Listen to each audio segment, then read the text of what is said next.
Welcome to Scott Fox After 9. Today is my Friday listener DM special, and I'm going to get to the DMs in just a sec. First off, I want to explain to you what the schedule is going to be like for the next couple of days. You know that usually I put out a new episode every weekday. Next week, though, is a strange week. It's Truth and Reconciliation Day, which is a holiday in radio because we're a federally regulated company and it's a federal holiday. It's one of the rare occasions where the radio DJs are off, but most people have to work. So I don't know that you're going to hear an episode on Tuesday, but I'm certainly going to try. I know that a lot has happened in the last 24 hours, from Doug Ford's news conference about speed enforcement cameras right down to what the parliamentary budget officer said yesterday. So much to talk about, but I don't want to take away from the listener DM special. I know there's some people who make a point of listening to this episode every single week because they want to hear what other people are saying. And I love that. So I'm going to do the listener DMs today. On Monday, I'm going to have a lot of audio for you from, like I said, Doug Ford and the parliamentary budget officer. However, even though I'm going to make you wait till Monday, I'm going to play just one thing for you before I get to the DMs. This is a question and answer yesterday in Ottawa from a member of parliament to that parliamentary budget officer. This is scary. Listen to this. So my questions are these. Is this sustainable? At what point does it hit a critical point? And should Canadians be concerned? Can I jump in? Yes. Still working out the kinks. With respect to, thank you for your question. To answer, I think, the most important part of the question first, I think everybody should be concerned. My jokes aside, it's a really serious day, right? This is the first time in 30 years that we've tabled an economic and fiscal outlook where the fiscal anchor of the general and probably most important fiscal anchor for any government is a declining or at least stable debt to GDP ratio. And this is the first time in 30 years that I've seen one in which that ratio is going up over time. So that's definitely a cause for concern. Certainly on our end, we're hoping and certainly expecting the government, as part of Budget 2025, to clearly indicate what the government plans to do to address this and potentially address this problem, because it's certainly not sustainable. Certainly not sustainable. Now, that may have seemed a little confusing to some, talking about debt to GDP ratio. Don't worry. Next week, when I do a full episode on this, I'm going to explain what that means and why he, the parliamentary budget officer, is so concerned with this budget coming up. So next week, check back in. For now, I'm going to do listener DMs. As you likely know, Anna is on vacation right now, and I brought in somebody else to read listener DMs today. She's a good friend of mine, an award-winning broadcaster, and she is about to also enter the world of podcasting herself. I want to introduce everybody to Tracy Lynn. Hi, Tracy. How you doing? I'm doing great. How are you? I'm really good, thank you. Before we get started with the DMs, you're going to read them to me, and then we'll both respond if you don't mind. Let's talk about what you do. You are an award-winning broadcaster, specifically, though, in the country music realm. Yes, that is correct. Country music. You are simulcast every single morning across the northern part of Toronto and all across Brant County and such on Hot Country 88.5 and Hot Country 93.9. What is it about country music that you love? Are you a country fan? Because I know in radio you don't get to pick the format that you do, but you ended up doing one that I think you like.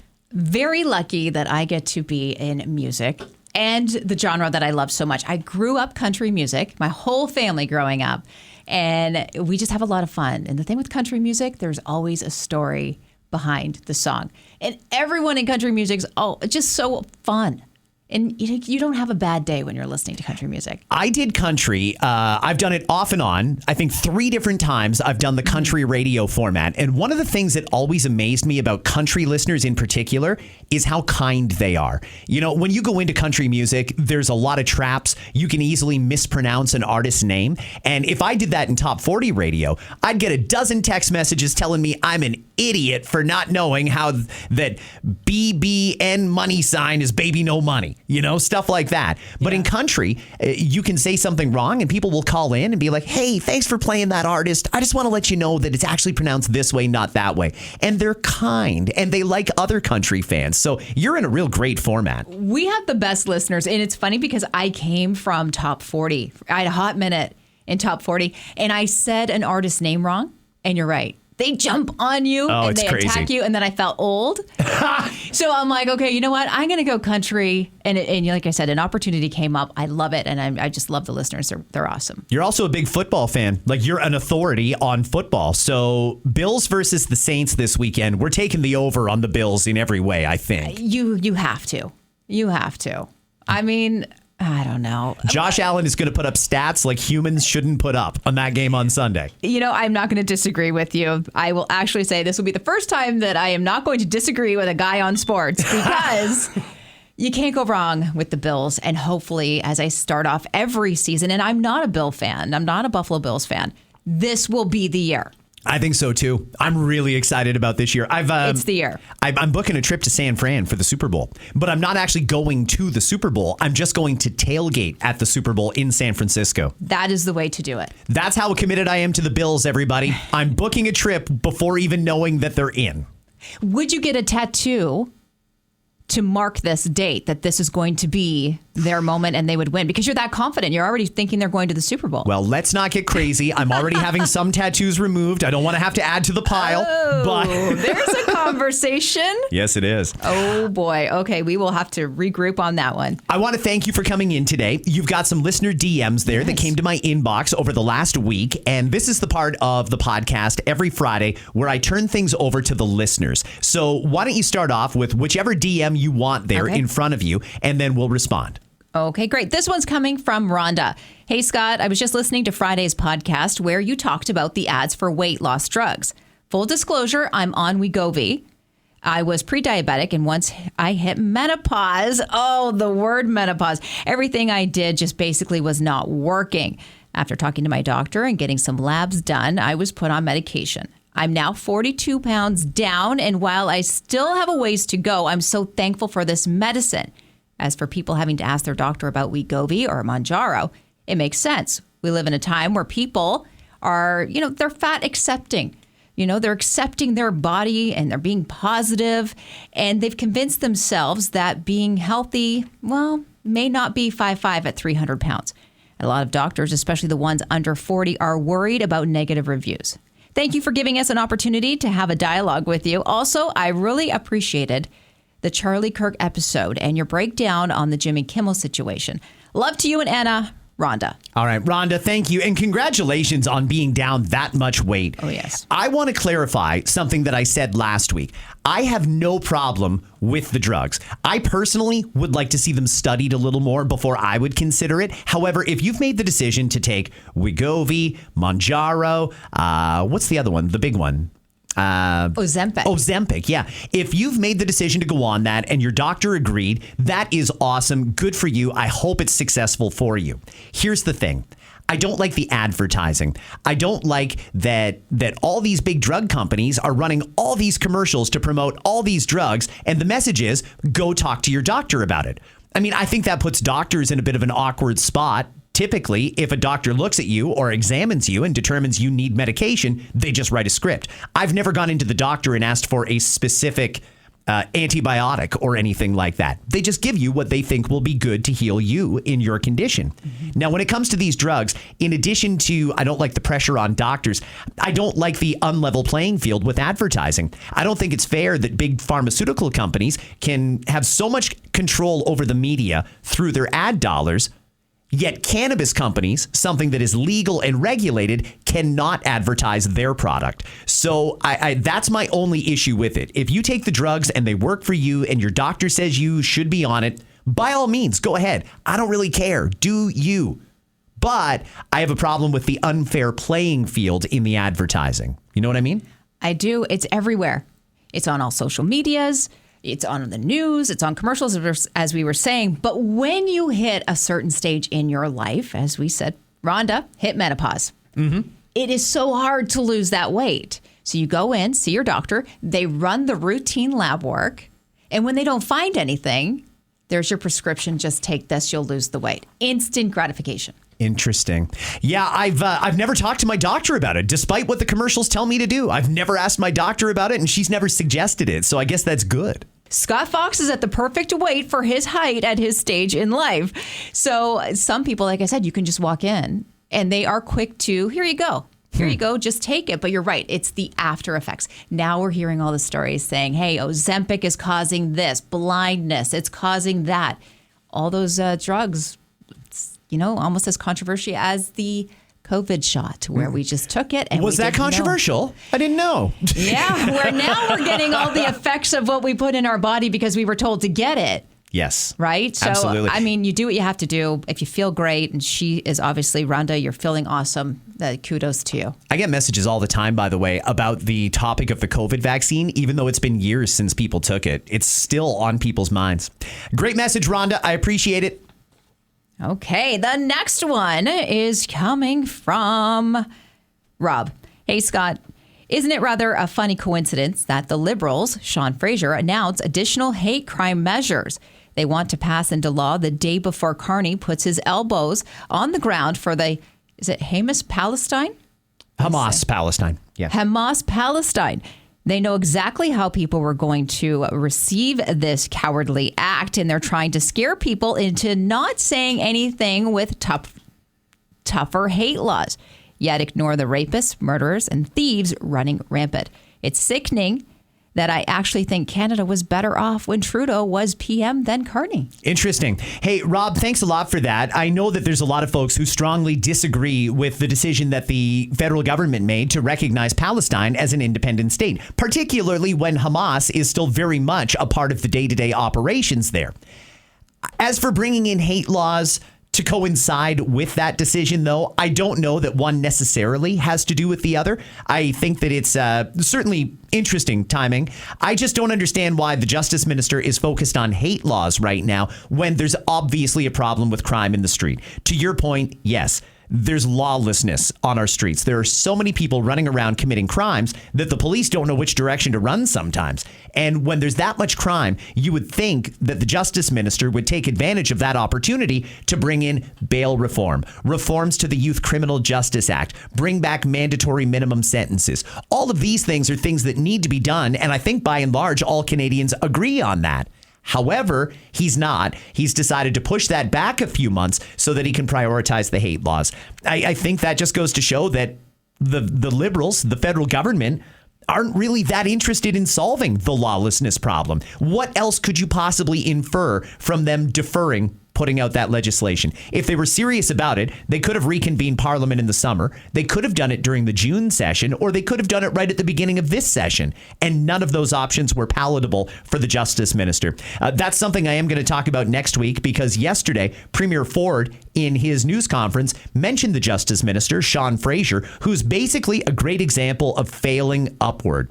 How many of us work with somebody who's completely incompetent and they keep getting promotions? They keep getting more opportunity. That's failing upward. And that's exactly what the Justice Minister is doing. So I'm going to talk about that in the next episode that comes out. But that's all I'll do for this episode of Listener DMs.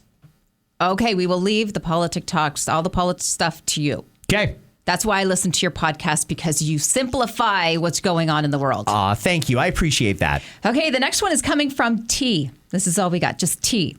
Hey, Scott, I'd love your thoughts on this. To curb the housing crisis, could we limit people to buying one house each? Seriously, we are both 40-ish and we rent. We both make over $100K and we are sitting on a down payment at about $50K.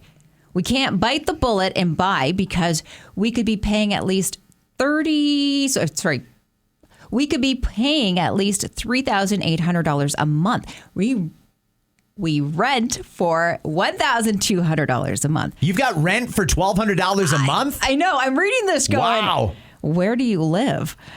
Because that is cheap. Housing prices are coming down, which is great for people like me. But what is stopping the people who can't afford from buying them and renting them out? Sorry for the long explanation. I figured you could explain if this is a good idea or not. Okay, so T, I'm going to respectfully disagree with you. I don't think that we should have any caps on how many homes someone could buy. You're renting yourself, and I think that that's proof positive that we need landlords. Not everybody is going to own a home, and that's just all there is to it. When we restrict people to only owning one, I don't think that we're doing a service for anybody, and I think that that's really going to mess up the housing market. The problem here is, and you've got 50 grand saved for your down payment, I think you're in good shape because I see house prices crashing rapidly. And that's bad news for anybody who was banking on the equity that they have built up in their homes. I think that relief is on the way for people who want to get into the market. I don't think it's going to be that expensive compared to what it is now in the next few months. Maybe by the new year, springtime, maybe even in the next few weeks. You never know what's going to happen with the economy.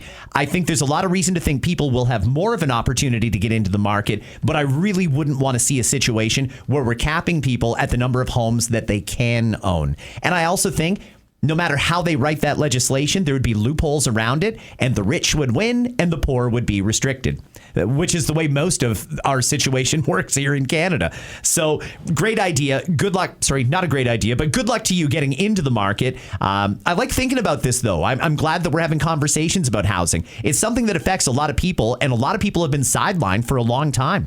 I think the biggest opportunity in housing right now is we should incentivize seniors to get out of their homes. There are way too many people, my own parents included, who are empty nesters living in huge homes with double car garages and big backyards, and it's way too much house for them. But they're not going to cash out unless they make the equity that they think they're going to make. And if the market crashes, they're going to sit on those houses. That's really, really bad. That's not going to help things. We should be building seniors communities, places that seniors want to go to, that's got a doctor, a corner store, a grocery store, a bank, a post office, all within walking distance and surrounded by people their own age with similar interests. If we did that, like they do in Florida with the villages, you watch how quickly houses are going to start showing up on the market. They want to cash out, but they're not going to do it for less than they think they've got coming. You know what I mean? I do. And who's going to Florida these days? I still love Florida. I have no problem with going to America. I know some people do, but I love it down there. Who's next? Okay, Justin is next. Hey, Scott, I was sitting around with my buddy Jason, who turned me on to your pod. Thank you. And we were discussing speed cameras. He brought up a great point. Say you don't know the camera's there and you drive that route 4 to 5 times a day. Now it takes 2 weeks to get your fine. What is that bill going to be? How does that slow anyone down? I like Uncle Dougie's idea, or speed bumps, roundabouts, or actual police doing radar. Yeah, I think a lot of people miss police doing radar. I don't know when police decided they were too good to do that. Although I do note that yesterday when Premier Ford made his announcement, while the Chiefs of Police Association said they support cameras, the Association of Police Officers was with the Premier yesterday, and the Mayor of Kitchener, Barry Verbanovic. Really impressive to see him there. I wasn't expecting it, but I'm glad to see him there opposing these cameras. The police seem to be behind getting rid of the cameras, and I'm good with that. I like that. My bias is that I've made up my mind. I don't think anyone is going to be able to convince me that these cameras are effective and not a cash grab. As far as how many tickets could you get before you get one in the mail? It's unlimited. You're going to get one every time you're speeding.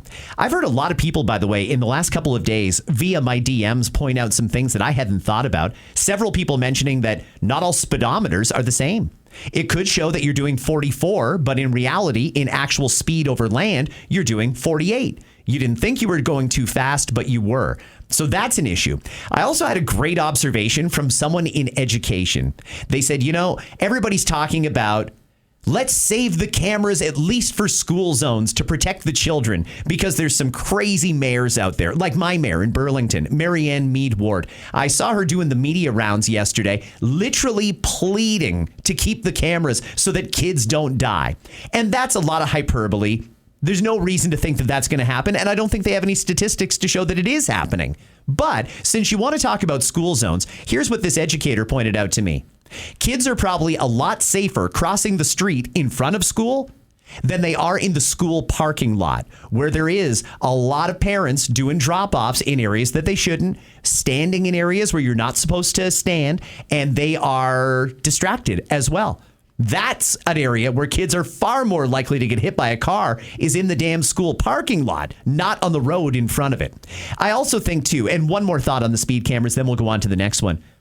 There has to be a little bit of responsibility accepted here by pedestrians. You know, they keep lowering it to the lowest common denominator. Olivia Chow yesterday, that twit, talking about 5-year-olds getting hit by vehicles. That's not happening. If a 5-year-old is crossing the road, they're almost certainly under supervision. Almost certainly. I don't know what adult would let a 5-year-old cross any street.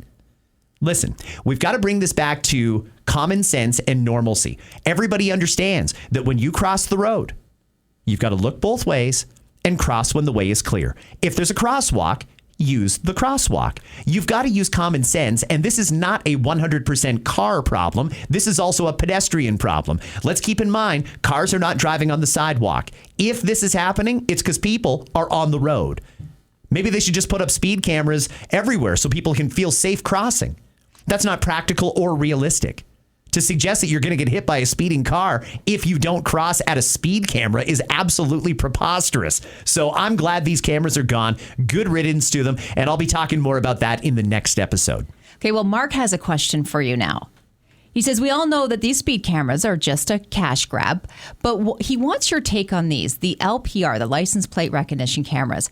York Region is about to roll out 22 in permanent locations as a trial project. Are you concerned about the data that they will collect? Very concerned. Who was that from again? This is from Mark. Mark, here's the thing.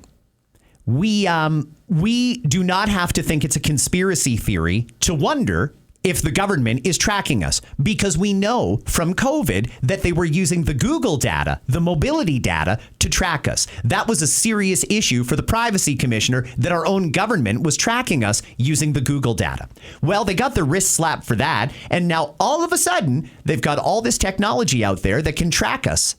Those automatic license plate readers, if they're just scanning to find stolen cars like they say they are, I guess I don't really have a problem with that. If they can alert a police officer that, hey, a car that you're looking for because it's stolen just drove up Yonge Street. Go get it. Okay, I guess that helps. But what else are they looking for? Are they looking for people that have an expired plate?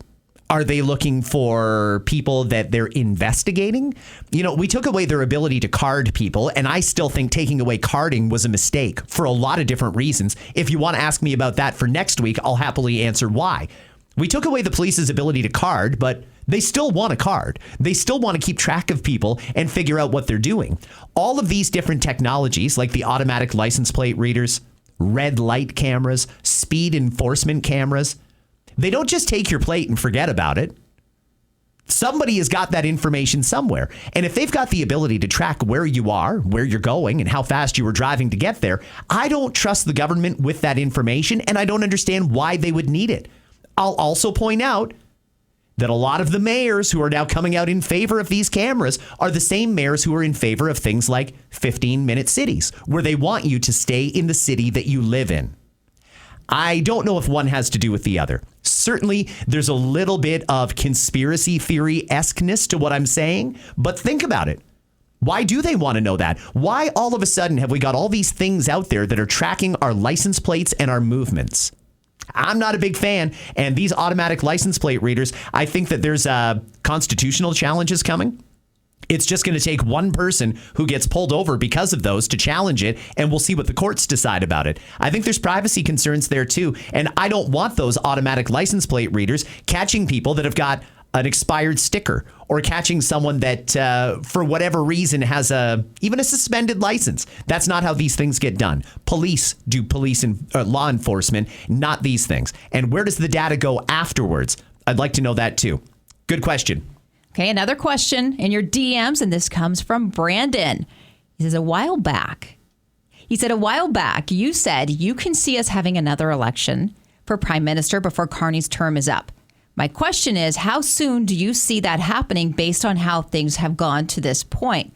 Never cared as much about politics until you started to cover it more on your pod. I appreciate that. Thank you very much. The election scenarios are these. We have a minority government in Ottawa. That means the Liberals can't on their own do whatever they want. It also means they're going to need help from at least one other party to get legislation passed and to survive confidence votes. The way our parliamentary system is set up, it's a Westminster parliamentary system, is that if the government fails a confidence motion, then it becomes a decision for the Governor General, who could ask the next party if they're able to form government, and if they can't, she can dissolve Parliament and call an election. Well, confidence votes are coming in this session, not the least of which is going to be the budget. We know from what the parliamentary budget officer said yesterday, the deficit is going to be in and around $70 billion. And that's with no new spending. Even if there's no new spending, a $70 billion deficit. I don't know which party would vote to support that or would vote to say we have confidence in the government's budget. Even the NDP have got to be concerned. And some of the programs that the NDP fought to get, like dental care, $10 a day childcare, the school nutrition program, etc., some of those may get cut in this budget. So I don't know that it's a slam dunk that the NDP is going to support the Liberals. I'm very confident the Conservatives are not going to vote for that budget, and I don't know that the Bloc is going to either. If all three parties don't support that budget, the Liberals will fail a confidence vote, and we will either have Pierre Poilievre getting an opportunity to govern, or we'll be having an election. And I think an election, realistically, could happen as early as December. Would they want a December election? No. None of the politicians want to go out knocking on doors in December. But the Liberals knew that when they scheduled the budget for November 4th, that if they fail that confidence vote, we will have a December election. It could happen before the new year. I think it's more likely to happen in maybe February, March is kind of realistic, April-ish, in and around there. I think we're going to be voting in the next calendar year. Okay, up next, we're going to shift gears here. Good. This is coming from Chris. Scott, for Silent Date Guy, can you ask him with Silent Date Girl's friend, does she kiss him on the lips, then a hug?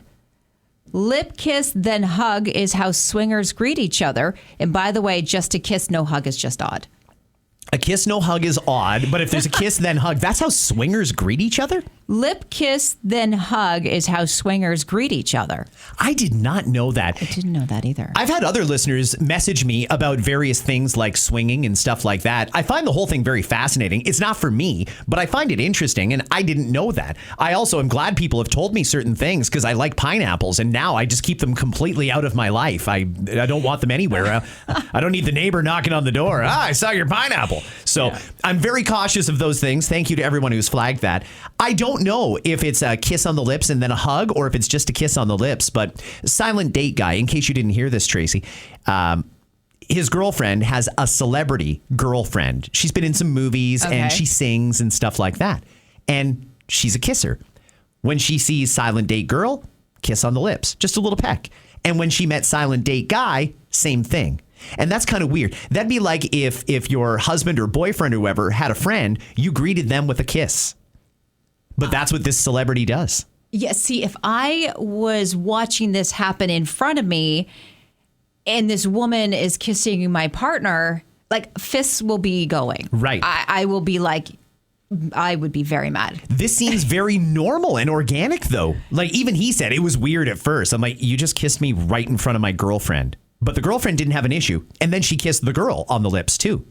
Kind of weird, right? But it doesn't seem like it's in a sexual way. This is just how she greets them.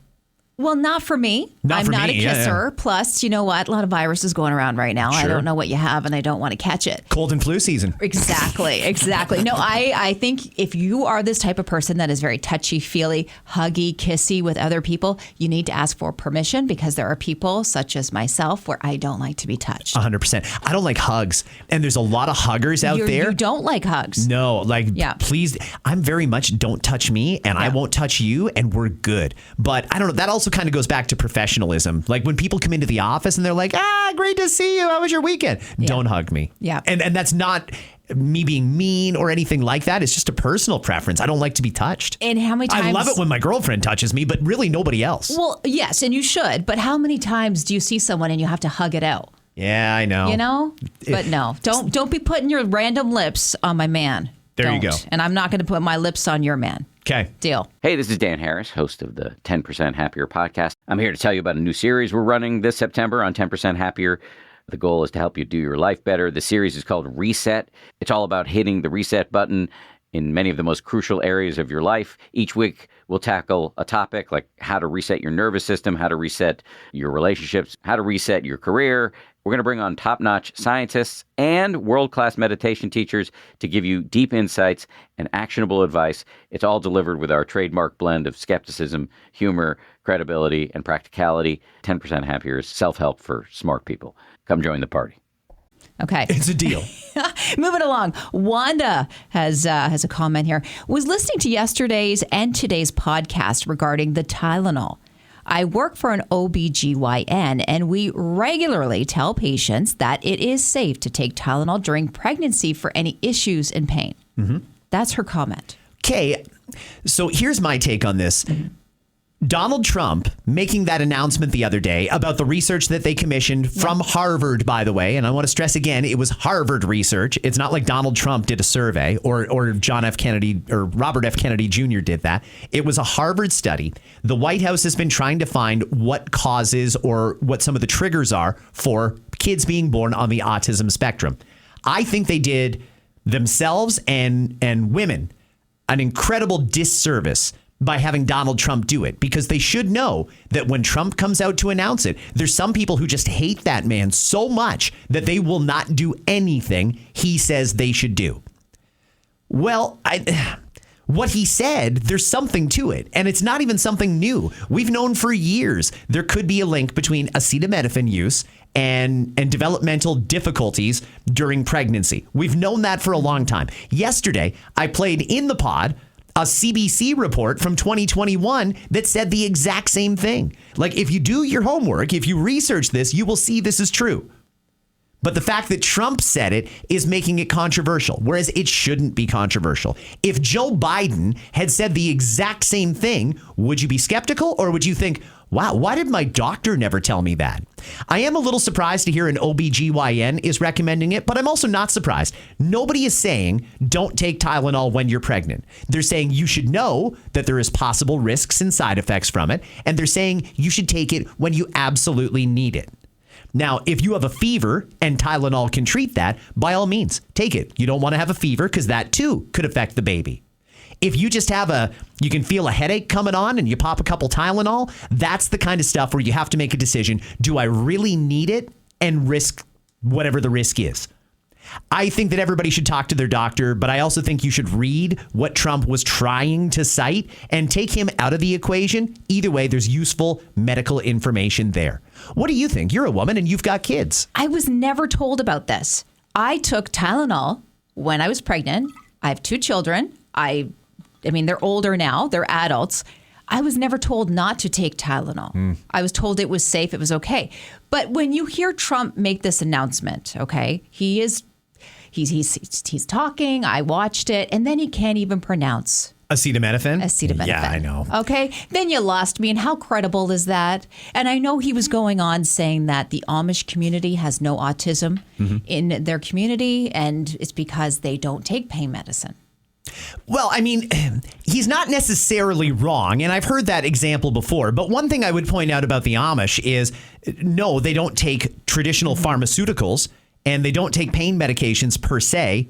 Generally speaking, I'm sure there's some that do, but they also eat a clean lifestyle. And when you're eating farm to table and eliminating a lot of the processed stuff that all of us consume every day, when you're eating things that were organically grown as opposed to things that have had pesticides sprayed all across them, I have to think that some of those things that we all do are a link there. And the Amish don't necessarily participate in that either. So to say that because the Amish don't have autism, it's definitely a smoking gun that Tylenol is the link to autism. I don't think that that's accurate. I think it's a different lifestyle. I think everything you put in your body that's not 100% natural or organic could in some way be a trigger. But again, let me remind you, I am not a doctor or a medical professional in any way. I only practice recreationally. And you should definitely talk to a professional before you put anything in your body. Jenny McCarthy, remember when we had children in and around the same time? And I remember she was going off about the vaccinations, and that caused autism in her son. And maybe there is truth to the Tylenol. Maybe there is truth to vaccinations. And then they're saying now if you eat peanut butter when you're pregnant, that's what's caused the spike in peanut allergy. We can always point fingers Sure. and come up with all these random stuff. I'm just not sure. I've just never heard that having Tylenol would cause this, and my doctor never told me. And there's when I was pregnant. There's a lot of people. I mean, I'm seeing it on social media. Like, why did my doctor not tell me this? I mean, that's a hell of a good question to ask your doctor, because again, what Trump said the other day is not new information. We've known that since at least 2017, maybe earlier, that there's a link, and it's not a smoking gun. I used the example the other day. It's like cigarette smoking. We understand, everybody knows there's a link between smoking cigarettes and lung cancer. Now, you could also smoke cigarettes all your life and never get lung cancer. Does that mean that cigarettes are not a cause of lung cancer? No, it doesn't mean that at all. Every body is different, and you've got to make the best decisions for you. I hear you if you're saying, I took Tylenol and my kid is totally fine. Good, that's great. But it doesn't work out that way for everybody. Before I go any further down this rabbit hole, I'm gonna end it and just say, listen, talk to your doctor, talk to the people around you, do your research, maybe read the study that Trump was citing there, because I think generally speaking, we trust people from Harvard and especially their medical school. And if they've drawn a link there, and really what their study was aggregating a whole bunch of previous studies, they've done the hard work and they've given you a clear, concise summary. I think you should read it and make the best decision for you. I'm also not a woman, and I don't know what it feels like to have a human inside me. It creeps me out, to be honest with you. I have nothing but respect for it, but I shouldn't be giving anybody advice about pregnancy. So I'll leave it at that, too. I'm fully aware of my limitations and my role in this conversation. Your next one is coming in from Greg. I'm curious and potentially a little dumb about this topic. The gun buyback program is clearly a liberal waste of time and money. Why is it politically favorable in Quebec or otherwise? I don't understand why people would think wasting money on this would make sense when it seems clear to anyone that it's a huge waste. I think, okay, so a couple of things there, Greg. I do think that most people realize this is a waste of money. I've got friends that are hardcore liberals, and yes, it is totally possible for a conservative to have good friends that are very, very politically active on the other side. I think we should normalize that, and I think that when you hear the perspective of someone else, it makes us all better. That conversation, that dialogue, that civil discourse is what makes us stronger and smarter. So they tell me, even they know this is a stupid idea. The minister in charge of it said it was a stupid idea. We all understand it's a waste of money. Why are they doing it to win in Quebec? Well, the Liberals cannot form government unless they do well in Quebec, and they've got to unseat some of those Bloc Québécois members. They have calculated that if they bring in gun control, or if they don't follow through on the gun control that Trudeau passed, and that's what we're doing here. This gun buyback is not a Carney program. It's a Trudeau program that's already on the books. Carney's just got to implement it or get rid of it. There's no indication he's going to get rid of it because it would not be popular in Quebec, where the memories of the École Polytechnique shooting are still fresh, even though it was a very long time ago, and where they are a very progressive society. I heard the leader of the Bloc say the other day, and I hadn't thought of it like this, but he's quite right. Quebec is the most progressive part of the Americas. Full stop. It makes sense that they're in favor of gun control. They don't want anyone to have guns, to be honest with you. Nobody. They're not even really in favor of hunters having guns. They don't want anybody to have them. And that's fine. And that's generally speaking, by the way. I know there's Quebecers who would disagree with that. But either way, the Liberals think that if they don't follow through on this, they're going to lose a lot of support and a lot of donations from people who are involved in the anti-gun lobby. So when they say it's political, yes, it is mainly Liberals pandering to folks in Quebec and other parts of the country too. In fairness, there's people across Canada that believe that we should not have those guns.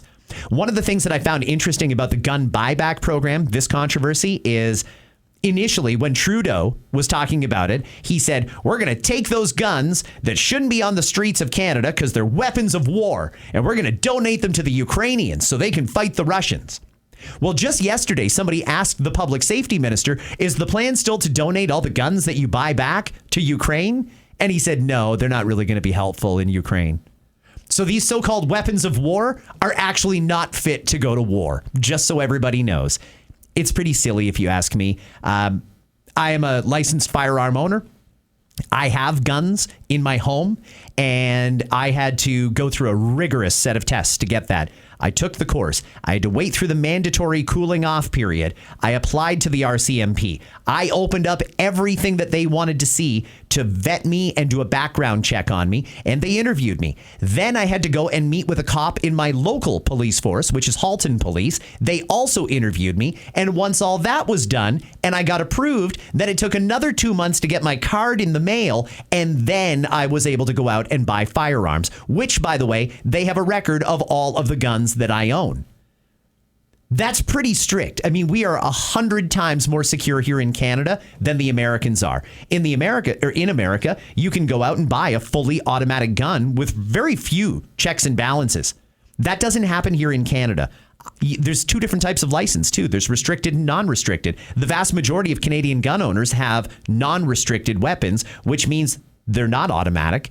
They couldn't fire off multiple rounds like the ones in the States could, and they're not even allowed to buy handguns. So, I mean, I think we already have good common sense protections here in Canada. I don't think we need to go down the road of this gun buyback program. And I think really at the end of the day, if you're being honest, if you're a Liberal member of Parliament, you know what I'm saying is true. You know what the public safety minister said was true when he didn't know he was being recorded. This is a waste of time and money. And really what we should be focused on is the illegal guns that are flooding the streets and more falling into the hands of kids. Kids have got guns now, and it's scary, scary stuff. You ever been shot, Tracy? Have I ever been shot? Yeah. No. No, it doesn't look comfortable. Why, have you? No, actually. Well, I did. BB gun? A BB gun I did get shot by once, but that was my mistake because it was before I took the course and realized how to. There you go. That's why you need to be educated. Okay. Do you know why they call them firearms? No.